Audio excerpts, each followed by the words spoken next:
Gonna go see the Eternals tonight. Join me, won't you? Goddamn Uber driver. Shit. He did not know where he was going, but he also was not listening to where he was, what I was telling him to go. But I could also tell that he doesn't drive that often. And I had the feeling that if I would have started getting like angry, he would have just panicked and stopped the car. Because I'm not a great driver, and that's exactly what I would have fucking done. Either that or been like, fuck it, then hit the gas and we out. It's all good. Just 17 hours of fucking previews any damn way. But I'm here. Yo, just got out the movie. It was, what the hell? I don't know what's going on here. The mist. Anyway, just got out the Eternals.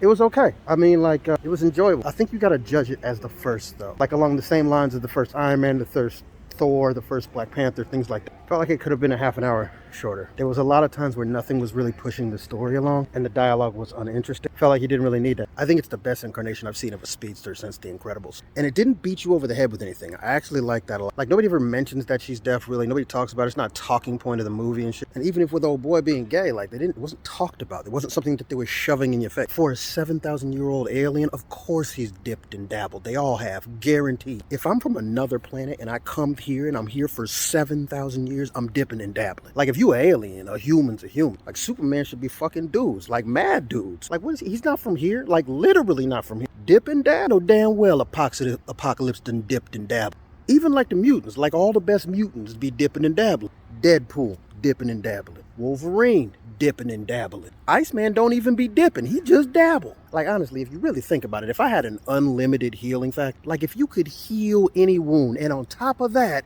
you had knives out your hand, who gives a fuck if you dipping and dabbling? It's knives in my hands. If I straight up just shinked, and you still had to ask me about the dipping and dab, like if that part was still interesting to you after the shink, you got some messed up priorities, fam. There's knives in my hand. Anyway, I enjoyed myself, even though I had a coughing fit because some popcorn went down the wrong pipe.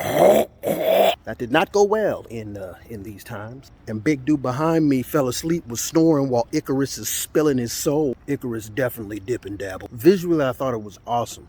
But somehow the action scenes, I never felt like I was part of it. Like, I never felt like I was immersed in it. Maybe that was the point of the movie. Like, I can't figure out why. The fight scenes just felt stale a little bit. Like, some of them were awesome, don't get me wrong. Some of the fight scenes were really, really good. But I didn't feel that connection to the characters that I did in, like, Doctor Strange, the first one, the first Iron Man, the first Guardians of the Galaxy. Athena was phenomenal. Definitely had some of the best fights. Basically, I thought it was kind of like an impromptu hand job. You know what I mean? It's not really what I wanted, but you know what? It's fine. Let's see what happens.